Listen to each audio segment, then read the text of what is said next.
tal? Buenas tardes ya a todos. Es para Demócrata además un lujo poder moderar esta mesa, también personalmente, porque estamos hablando de un tema y vamos a abordar un tema que en Demócrata nos preocupa y nos ocupa, ¿no? Al final, Europa se encuentra en un momento decisivo, existe la ambición y la voluntad de liderar esta transformación digital, pero al mismo tiempo pues afloran muchas preguntas que espero podamos ir dando respuesta a lo largo de esta mesa. Y la pregunta que nos ocupa es si podemos marcar nuestro propio ritmo digital. José Ignacio, comienzo contigo. Quiero preguntarte primero qué es para ti la soberanía tecnológica y cómo y por qué al final la tecnología se ha convertido un poco en un vector de conflicto. Bueno, pues muchas gracias por la invitación. Es un placer estar aquí. Estuve con vosotros hace algún tiempo, así que me ha encantado de venir otra vez por aquí. Bueno, no voy a usar una definición propia, aunque sí la complementaré, pero yo creo que es importante a la hora de fijar el marco precisamente cuál es la definición de soberanía tecnológica con la cual estamos operando en la Unión Europea.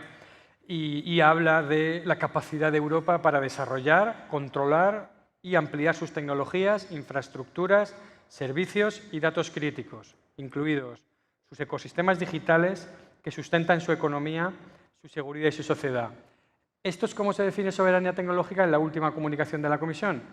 Curiosamente, en el draft de esta comunicación que se filtró una semana antes en Político, había una frase que desapareció luego de la comunicación oficial, que decía al tiempo que se resiste la injerencia extranjera y se preserva el marco regulatorio que expresa los valores de democracia, que es lo que tendría que haber añadido, ¿no? O sea, que la soberanía no solo estamos hablando en ese sentido de tecnología, sino que estamos hablando del sostenimiento de la propia capacidad de defender tu democracia frente a los intentos de cambiarla o subvertirla desde fuera. Lo hemos vivido eso en el caso de Rusia durante un enorme montón de tiempo y todavía hoy, vía injerencias y manipulaciones de los debates públicos, pero desgraciadamente también lo hemos visto en el último tiempo por parte de la administración estadounidense, que ha hecho de los cambios regulatorios en Europa, incluyéndolos como parte de su doctrina de seguridad nacional, uno de los elementos. Y por lo tanto,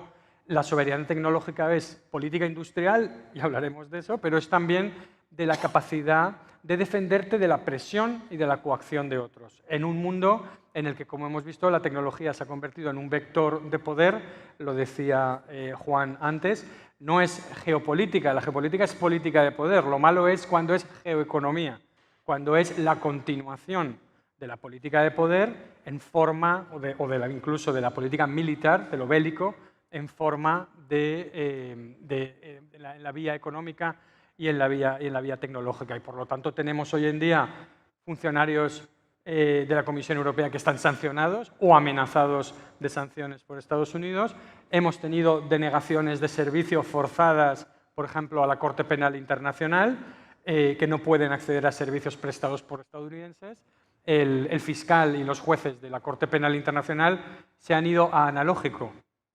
Tenemos que hablar con ellos, saber cómo es su vida, pero de repente pues no puedes usar ningún servicio prestado por una compañía estadounidense, desde Visa hasta correo electrónico, etcétera, etcétera. Entonces, ese no es el mundo que nosotros hemos elegido porque nos los han impuesto, pero nuestro entorno ha cambiado fundamentalmente y, por lo tanto, tenemos que operar entre una presión y una guerra fría tecnológica entre Estados Unidos y China, que ya está ahí y que es anterior a Trump, cuando la administración estadounidense dice que va a cercenar o a limitar el acceso a tecnología, a quantum, a inteligencia artificial y a semiconductores a China, y te dice que esto es un jardín pequeño. Pues que no es tan pequeño el jardín cuando le quitas, ¿no?, a un país la posibilidad de acceder a esto, ¿no? Y por lo tanto, para nosotros en el ámbito europeo, el intentar ver, como ha dicho también Juan y como hemos tenido antes en el panel anterior, el hecho de que tu seguridad ya no es solo la seguridad en el diseño y la seguridad en el producto, y es a quién y de quién dependen tus proveedores de tecnología de los cuales dependes y ante los cuales eres débiles. Hoy cuando miramos, con esto termino, cuando miramos este mapa donde te dice dónde se producen los semiconductores, ¿no? Dice, ¿quién tuvo la feliz idea de poner el 70% de la producción mundial de semiconductores en una isla disputada enfrente de China? Eso nos pasó también con la energía. ¿Quién tuvo, ¿no?, la feliz idea de comprar todo nuestro gas y todo nuestro petróleo de Rusia y hemos tenido que revertir ese proceso? Pues ¿quién tuvo la feliz idea de que el modelo de vida europeo corriera sobre una infraestructura de software que no controlamos y que no podemos también apenas ni siquiera regular? Y eso es lo que es para nosotros entonces soberanía tecnológica ligada a la tecnología como vector de conflicto. De infraestructuras. Alfonso, se nos llena la boca un poco hablando de inteligencia artificial, nube, digitalización, pero ¿tiene Europa las infraestructuras necesarias para sostener todas estas ambiciones digitales? Hablo incluso ya con diferencias internas, incluso a nivel local. Sí, gracias a Digitales por la oportunidad. Yo creo que la respuesta a la pregunta ya la sabes. Podría edulcorártela y decir que estamos mejorando y que estamos en el buen camino, que es verdad, pero la realidad es que no. Europa todavía no dispone de esa infraestructura. Y creo que tenemos que hacer una reflexión como Unión Europea, básicamente, ¿no? Pero siendo España un miembro importante de la Unión Europea, donde además las redes de telecomunicación y la conectividad van muy por delante de lo que ocurre en otros países de nuestro entorno. Tenemos una penetración de fibra óptica de las mejores del mundo, unas redes móviles razonablemente buenas. Tenemos que ver un poco los indicadores, porque nuestra sensación es que ahora mismo estamos mezclando un montón de cosas en la coctelera, ¿no? Hablamos de soberanía, hablamos de chips, hablamos de data centers, hablamos de IA. Los indicadores nos muestran que estamos muy lejos del objetivo que queremos incluso imponer por ley, diría. Y es que, lo decía, me parece que Borja antes, solamente si hablamos de infraestructura de data centers, ¿no? 90% de los datos en manos de proveedores americanos. 80% de infraestructura ajenas a Europa. Eso no va a cambiar de un día para otro. Y cuando intentamos pensar de una manera estructurada, nos encontramos con que una de las regulaciones que más impide la creación de más data centers en Europa es la de las redes eléctricas. La necesidad eléctrica de los data centers no va de la mano en la intención que tiene Europa de cómo esas redes pueden crecer. Si nos fijamos en las redes móviles, que van a ser fundamentales para el acceso a la IA, porque evidentemente estamos todavía al inicio de un proceso, al inicio de una batalla entre grandes proveedores americanos, diría yo, de los LLMs y de los portales de IA, ¿vale?, para simplificar. Pero lo que ocurre dentro de 3 o 5 años es que la adopción por las empresas va a cambiar radicalmente el paradigma. Para que eso ocurra hay que empezar a invertir ahora en la infraestructura. Bueno, pues quedémonos con el informe de la GSMA del 6 de mayo de este año, hace un mes y pico. En China, el 80% de los habitantes tiene ya acceso a 5G standalone. En Europa, 5% de la población. ¿Vale? Ese mismo informe de la GSMA marcaba unas inversiones necesarias en Europa, desde renovación de espectro radioeléctrico hasta construcción de data centers, 5G standalone, un montón de cosas que quedan por hacer. Cifraba la cifra de inversión pendiente en 475.000 millones de euros, de los cuales los operadores van a poner una cifra en el entorno de 200. Quedarán otros 200 y pico por poner. Luego queda muchísima inversión por hacer. Lo que no podemos hacer es complicarnos más la vida. No podemos ponernos un objetivo de intentar ser autosuficientes, tener soberanía, tener chips propios, tener tecnología propia y al mismo tiempo no ver quién va a poner el dinero, cómo se va a invertir, ¿no? Un poco nuestra visión como Cellnex es que debemos dar pasos rápidos como Europa, pero tampoco pisarnos los pies. Estamos metiendo también en este mismo momento un debate sobre fabricantes de tecnología que no sean europeos y prohibir equipos que no sean europeos a muy corto plazo. Está todavía en discusión, veremos en qué acaba. Eso va a generar un elemento negativo adicional y es que habrá que sustituir elementos de las redes instalados muy recientemente y todavía no amortizados, ¿no? No podemos desconectar. Yo, sinceramente, estoy en contra, es mi opinión, de utilizar el término economía digital. Es que economía solo hay una. Lo que pasa es que hoy en día no hay economía sin digital. Es lo que está ocurriendo. Hoy en día, sin telecomunicaciones, sin conectividad, ningún área de la economía funciona. Ni la administración pública funciona hoy en día sin telecomunicaciones.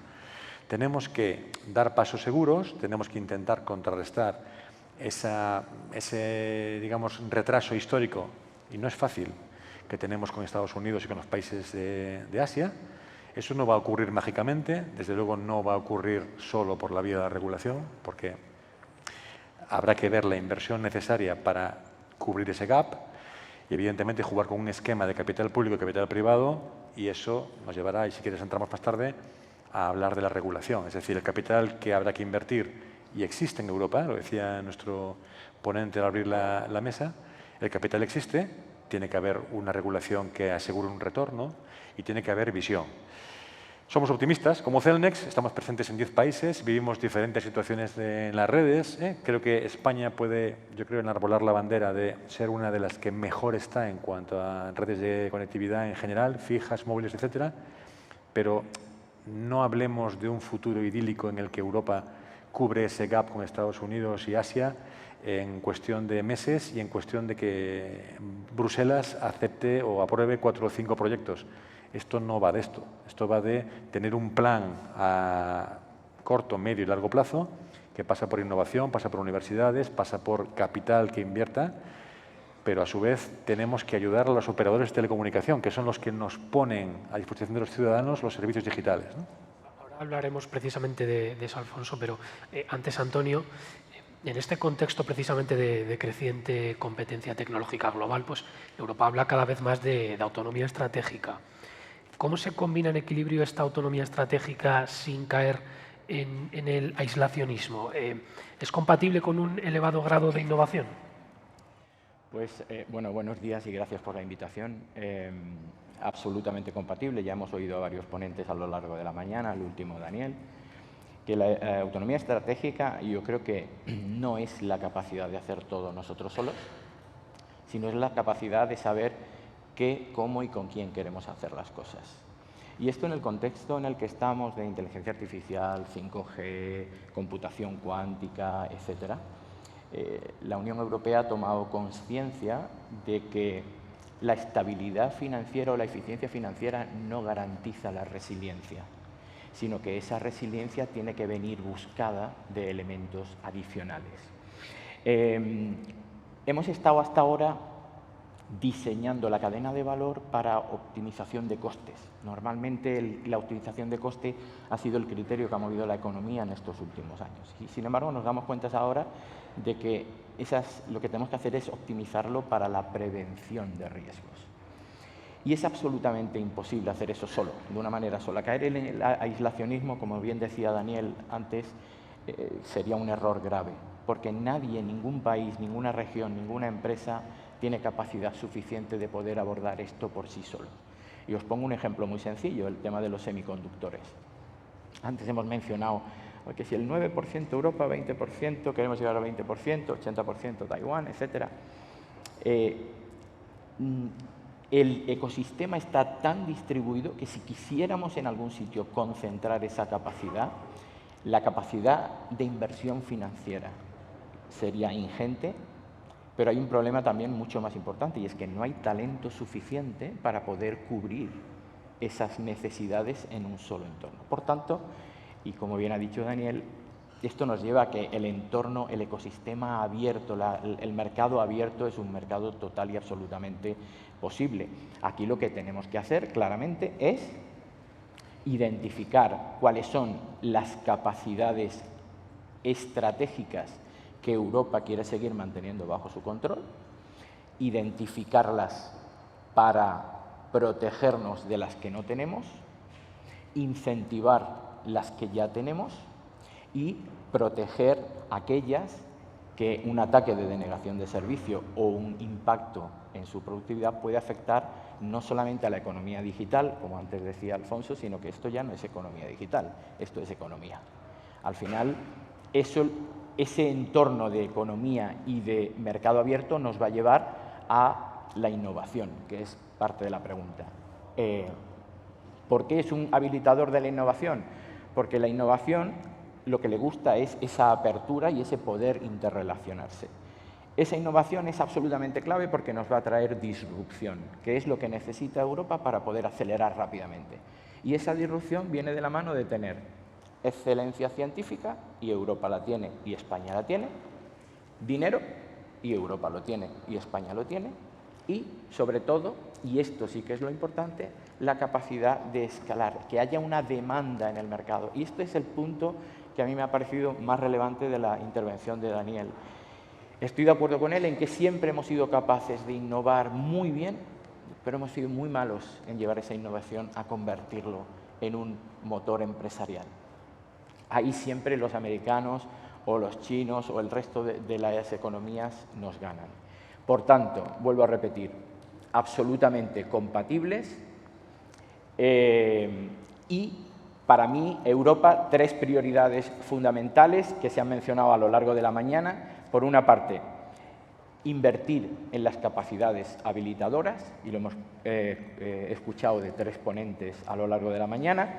Construir alianzas tecnológicas, porque el conocimiento está distribuido y hay que ir donde está ese conocimiento. Es un error intentar poner barreras al campo o vallas al campo. Y esto es otro de los elementos que han mencionado 2 ponentes a lo largo de la mañana, súper relevante para nosotros, porque creo que es uno de los principales inconvenientes, uno de los palos en las ruedas que tiene Europa, es que tenemos una fragmentación muy alta en Europa.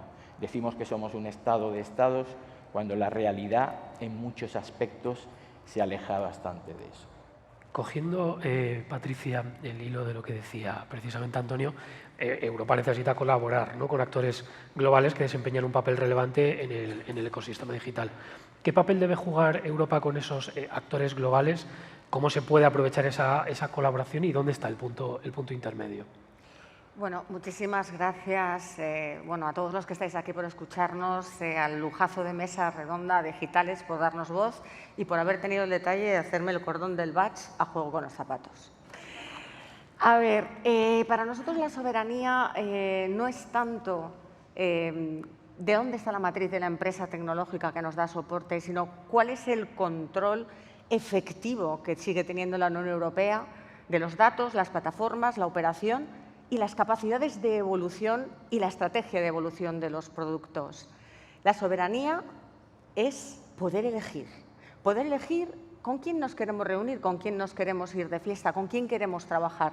Hay reuniones que las hacemos en casa, podemos celebrar un cumpleaños, a veces nos vamos a casa de los amigos, unos amigos íntimos porque tienen piscina, y a veces nos vamos a un restaurante que lo gestionan otros, porque no sabemos hacer en casa lo que hacen allí. Eso sí, el restaurante tiene que tener las capacidades y los certificados alimentarios conformes con la Unión Europea, y a poder ser el dueño del restaurante y su personal deberían ser buena gente. En ese sentido, tenemos que seguir trabajando no solo dentro de casa, sino también en otros entornos. ¿Qué nos traen las empresas multinacionales? Pues a veces tecnologías muy punteras, como por ejemplo antes hablábamos de la dependencia en la nube. ¿Qué vamos a esperar? ¿A tener una nube soberana que le haya hecho una empresa de Cuenca o de Vigo? Vamos a desconectarnos de los hiperescales porque, en el fondo, por mucho que nos aseguren la soberanía nacional, como la está haciendo Amazon Web Services o Microsoft, Amazon con el central en Aragón, no solamente la nube soberana de Europa, o sea, vamos a seguir trabajando on-premise, vamos a poder mantener toda esa huella de carbono y todo ese consumo energético, o nos vamos a desinstalar los proof points, los CrowdStrike, todas las soluciones que tenemos para ciberseguridad, porque vamos a decir, no, señores, como esto no lo hemos hecho en Albacete o en Lyon, pues casi mejor ustedes me ataquen. Pues hoy no. Mañana, y ese es el truco, mañana igual sí, pero hoy desde luego no. ¿Qué más nos traen? Bueno, pues mueven el árbol, competitividad, hay que aprender de los mejores. Si aprendemos de los que ya somos mejores, pues estamos aprendiendo poco, con lo cual nos bajan los costes y mejoran la competitividad. Y quizás en un tiempo tengamos una nube soberana de verdad, porque nos hemos estado fijando en el resto. Y luego también traen entornos multinacionales, que dentro de esta España, esta Europa de los 27, pues tenemos que aprender, ¿no?, a trabajar en estos entornos. Os pongo el ejemplo de Fujitsu. Somos 70 países, 99.000 empleados, 18.900 millones de dólares de facturación en Japón, en global, 14.000 en servicios, somos la primera empresa japonesa. Europa representa un 18% y se invierte en I+D+I un 5%, en Europa un 2,28%. ¿Vamos a descartar empresas en las que el 98% de lo que nosotros hacemos, porque son servicios profesionales, el IP es del cliente, que no tienen injerencia de sus países para tener que demostrar y dar todos los datos y los contenidos, porque son japoneses. Cuando tenemos un acuerdo de asociación digital firmado entre la Unión Europea y Japón, que se firmó en el 2022, en mayo, y que se ha refrendado el 5 de mayo de este año en Bruselas, en materia de compartición de datos, de inteligencia artificial, para mejorar en temas de cuántica, de plataformas, y que lo ha firmado nada más y nada menos que Henna Virkkunen, que es la vicepresidenta de la Comisión Europea para la Soberanía Digital, la Seguridad y la Defensa, con los ministros correspondientes de Japón, que no me voy a extender en los nombres porque además fueron varios. ¿Qué tenemos en contra? Hombre, pues un vendor lock-in plus, porque no solamente tenemos un vendor lock-in, sino que además las decisiones geoestratégicas, geopolíticas se puedan tomar en unos países en los que no tenemos capacidad de decisión y pueden estar desalineadas con las nuestras. Evidentemente puede haber efectivamente esa injerencia en la toma de los datos, el Patriot Act, pero hay otros muchos países que no es el caso de Japón, pero sí que existen, que tienes unas obligatoriedades de vuestra y documentación. Y luego que estamos extendiendo el corto plazo. En el corto plazo tenemos que sobrevivir con lo que hay y saber gestionarlo con un marco de gobernanza suficiente como para ser autónomos. Pero en el largo plazo tenemos que colaborar en esos 27 como si fuéramos uno, 27 más los socios, de esos dueños de restaurantes en los que confiamos, ¿vale? Para realmente poder hacer una estructura que nos permita una autonomía muchísimo mayor. Un poco, y siguiendo la pista de la soberanía digital y de la política industrial, esto no es solo fabricar tecnología. ¿Qué debería hacer Europa para reforzarlo? Bueno, pues eso es precisamente la línea de trabajo que llevamos en el centro de pensamiento en el que estoy, donde tenemos un programa de geoeconomía y tecnología y trabajamos en 7 países europeos. Nuestro diagnóstico aquí es que la política industrial es una condición necesaria, por supuesto, pero no suficiente. Que lo que tenemos que hacer es comprar tiempo y espacio para que esa política industrial tenga impacto y nos garantice esa autonomía estratégica. Porque lo que no tenemos es tiempo. Sabemos que, o nos dicen, ¿no?, con el Eurostat, dame 10 años y 300.000 millones, no, parece que todo en Europa vale 300.000 millones. Es como el precio Draghi de cualquier cosa que hagas, ¿no? En defensa, todo, ¿no? Pero ¿cómo compras ese espacio? Acabamos de publicar un trabajo donde decimos, con Estados Unidos, por ejemplo, tenemos que saber mitigar dependencias a corto plazo, tenemos que ser capaces de disuadir la presión, siendo capaces de utilizar la palanca de lo que es nuestro mercado interior, como lo hemos hecho en el caso de Groenlandia con el instrumento anticoerción, tengo que señalizar los costes también de esa presión para el otro y tengo que ser capaz de responder efectivamente cuando hay una injerencia, cuando hay una presión que quiere impedir que yo ejecute mi política industrial y que quiera ahondar en esas vulnerabilidades. Por lo tanto, tienes que comprar ese tiempo, pero tienes que comprar también el espacio. Y eso, creándote el espacio para la política industrial, es muy importante, de nuevo, volver al tema regulatorio. Porque tú no vas a entrar en un mercado monopolizado, integrado verticalmente, con un competidor nuevo y crear un campeón europeo. No vas a poder hacerlo, porque el sistema está totalmente cerrado. Y eso vale de plataformas y redes sociales, donde ahora mismo lo que tenemos en nuestro ámbito de medios de comunicación es como si solo hubiera un fabricante de un único televisor en el mundo que cuando lo encendieras solo puedes ver un programa. Eso es lo que es X hoy como una red social, ¿no? Ni siquiera, luego no puedes poner otro canal dentro de eso, pero tampoco puedes comprar otro televisor, ¿no? Y eso nos está pasando con todos los demás servicios que están integrados verticalmente. Por lo tanto, la manera de comprar espacio y tiempo para la política industrial es seguir aplicando regulaciones de mercado que son liberales y no caer en esta trampa que es siempre, de nuevo, el discurso y la narrativa de innovación contra regulación, que beneficia precisamente a los que están buscando mantener una posición dominante de mercado. Así que hay que reivindicar que, igual que el mercado interior requirió 300 directivas para liberalizar el mercado, sigues necesitando leyes de servicios y mercados digitales para abrir. En el caso, por ejemplo, de nube es muy claro, y los canadienses están empezando a mirarlo también. ¿Cómo hago interoperables los tres grandes servicios de nube? ¿Por qué tengo que comprar solo un servicio? ¿Por qué no puedo crear un ecosistema donde entren empresas a prestar servicios? Y por lo tanto, lo que Europa no puede hacer es renunciar a una política de competencia que es cuya renuncia en Estados Unidos, por razones también geopolíticas y por razones de pura presión y de lobby político, nos ha trasladado a nosotros un problema de concentración de mercado que mata la innovación. Por lo tanto, abramos espacio a la innovación europea y, además, precisamente, como decía Patricia, nos estamos totalmente de acuerdo, y lo habéis dicho aquí, a una interdependencia estratégica. No quiero un Eurostack, no quiero una pila de tecnología europea cerrada. Quiero un stack de tecnología global en el cual pueda correr cualquier democracia que tenga los valores parecidos, sea Brasil, sea Japón, sea Corea del Sur o sea Sudáfrica, ¿no? Y, por lo tanto, esa manera de construir colaciones que rompan la integración vertical que te ofrece China o Estados Unidos, ¿no? Precisamente de innovación, y os voy a pedir ya brevedad para que no seamos la primera mesa a la que le pongan la musiquita. Muy rápidamente, Alfonso. Se ha hablado mucho de fragmentación. ¿Hasta qué punto está limitando la capacidad y cómo se puede ganar escala para poder competir? Hablábamos de fragmentación y mi compi acaba de introducir un tema que nos podría llevar los 6 minutos y unos 60 minutos más, ¿no?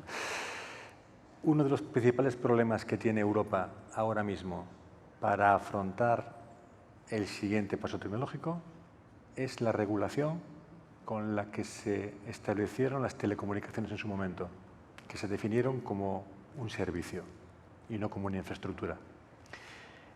Eso ha llevado a que las telecomunicaciones en todos los países europeos y en algunos de manera sangrante estén dando vueltas en torno a un modelo completamente insostenible de bajo coste, que sí triunfó en cuanto al objetivo de penetrar con los servicios en la población. Por eso en España tenemos fibra óptica y líneas de móviles que nos salen por las orejas, pero que no ha conllevado, uno, la valoración por el usuario de las redes que soportan hoy en día su vida. Es su vida. Hoy en día sin telecomunicaciones no hay vida, de ningún tipo, ni familiar, ni económica, ni profesional. ¿Cómo hacen los operadores de telecomunicación? Que en el fondo es la estructura, la plataforma que va a hacer posible lo que ocurra, porque en Europa no va a ocurrir IA, no va a ocurrir ningún servicio de conectividad que no tenga por medio a Telefónica, Orange, bueno, Vodafone no es Unión Europea, pero Europa, Telia, las grandes compañías. Esas compañías tienen sus balances destrozados porque invierten continuamente en ciclos de tecnología cada vez más cortos, no amortizan lo que invierten, sus clientes les son profundamente infieles y la regulación les fuerza a competir en precio en lugar de a invertir en infraestructura. Las telecomunicaciones hoy en día, mirando lo que tenemos por delante, mirando que hay un cambio de paradigma mundial, que ya no sabemos si los Estados Unidos son un aliado de Europa. Es que a veces tendemos a poner paños calientes, a no querer mirar lo que ocurre. No sabemos si dentro de 5 años los Estados Unidos van a ser un aliado nuestro o un enemigo. Por tanto, es el momento de cambiar cosas que están funcionando mal hace muchísimos años. Las telecomunicaciones funcionan mal básicamente por la regulación, básicamente porque no son un buen negocio.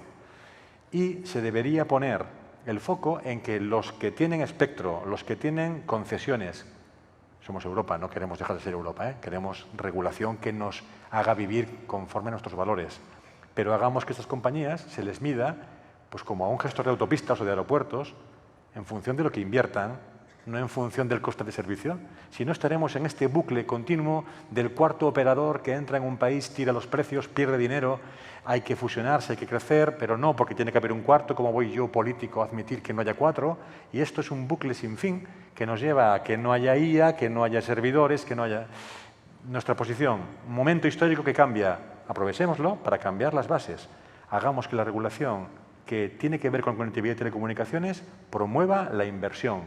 Usted tiene espectro, sí, a lo mejor paga usted un poco menos, pero tiene usted que cubrir el tren, porque tenemos la mejor infraestructura de AVE de Europa y del mundo, a veces decimos, pero la cobertura móvil es una mierda, ¿vale? Entonces, tenemos que empezar a tomar decisiones, tenemos que empezar a ser valientes, porque si no, no cambiará nada. Antonio, al final, ¿qué papel, Juan, pues ha hablado de seguridad, qué papel juegan las infraestructuras críticas y la ciberseguridad? ¿Cómo se gana soberanía y capacidad de defensa? Voy a ser súper sumario en este resumen, porque si no a Patricia no le da tiempo ni decir ni pío. Básicamente, soberanía para nosotros no es generar tecnología propia, sino ser capaces de poder operarla cuando esa tecnología es atacada o se produce un ataque de negación. Eso es lo que para nosotros verdaderamente es la soberanía tecnológica. Y es absolutamente crítico el apostar por esa soberanía tecnológica, porque no puede existir una innovación sostenible sobre infraestructuras que son vulnerables. Cada grado más de digitalización que metemos en la economía, más indispensable, más estratégico se convierte la ciberseguridad. La paradoja está en que cada vez que digitalizamos algo, ampliamos los vectores de ataques disponibles para que la gente nos pueda atacar, ¿no? Por eso es tan importante invertir en ciberseguridad para infraestructuras críticas. Cometemos alguna vez el error de pensar que infraestructuras críticas estamos hablando de transporte, de energía, de telecomunicaciones. Las infraestructuras digitales son tan críticas como el resto de infraestructuras, porque la gran mayoría del resto de infraestructuras confían en las infraestructuras digitales para poder operar. Y, por tanto, toda la inversión que hagamos en infraestructuras digitales beneficia al resto de la economía del país. Por tanto, la ciberseguridad en sí no es una inversión en economía, sino en crecimiento de país. Finalmente, y vuelvo a decir, por dejar algo de tiempo, la capacidad de generar soberanía tecnológica para mí está en, por una parte, la capacidad de crear tu propia tecnología, como se ha mencionado, por otra parte, en la resiliencia operativa, absolutamente crítica y vital, y por otra parte, en la capacidad de defensa colectiva. Todo lo que no sea un frente común para este tipo de amenazas externas, porque, como bien dices, no me he sentido para nada mencionado, aunque soy compañía americana, puede ser que el mundo cambie y está cambiando, pero por eso es importante el establecer ese relacionamiento de defensa común en las infraestructuras que verdaderamente son importantes para el país. Patricia, vas a poner el broche, además estoy seguro de que te van a dar algunos minutos antes de la música, aunque estemos ya... Sí, se ha hablado mucho de seguridad, de defensa también. Quiero preguntarle por ello y también qué criterios deberían guiar un poco estas alianzas tecnológicas. Sí, bueno, mira, voy a poner un ejemplo de defensa porque viene al pelo con lo que ha comentado Antonio, ¿no? Las alianzas, por ejemplo, o sea, ¿qué tenemos que trabajar en defensa para ser fuera de la Unión Europea? Pues primero de todo, tenemos que tener un marco de alianza que sea suficientemente robusto, como por ejemplo el que existe, en el que se firmó la colaboración entre la Unión Europea y Indo-Pacífico se está intensificando desde 2023 y se firmó un acuerdo en 2024 que es la Asociación de Seguridad y Defensa Estados Unidos, jolín, qué lejos me he ido, Unión Europea-Japón, ¿vale? Es un acuerdo en el que se trata, y vamos a ver qué temas tampoco críticos, seguridad marítima, ciberseguridad, amenazas híbridas y desinformación, seguridad espacial, tecnologías duales, resiliencia de la cadena de suministro de defensa y colaboración industrial. Colaboración industrial porque ya la relación no está siendo solamente a nivel diplomático, sino a nivel de empresas. Y ha habido una reunión hace muy poquito en la que han estado 20 empresas europeas y 30 japonesas para empezar a trabajar conjuntamente. ¿Qué piensa la OTAN? La OTAN no quiere soberanía digital como la que nosotros entendemos en Europa. La nuestra es autonomía estratégica. La soberanía digital para la OTAN es el bien común, que todos podamos colaborar conjuntamente, que haya una arquitectura de datos conjunta, o por lo menos en la que se puedan compartir determinada información, que todos nos veamos, que haya interoperabilidad y que todos nos veamos beneficiados. La pregunta es, ¿voy a compartir mis datos? Ya no es esa. La pregunta es, ¿cómo mantengo la soberanía efectiva de mis datos y además los pongo a disposición de la OTAN? Con lo cual, absolutamente, colaboración. Japón es un buen aliado para esto, no es OTAN, pero nos pasa exactamente lo mismo. Somos lo más cercano que existe a la Unión Europea y a la OTAN a este lado de Mississippi. Así que trabajemos conjuntamente por un futuro en el que todos seamos más soberanos porque podamos elegir. Pues os agradezco a todos mucho las claves y las aportaciones. Muchas gracias.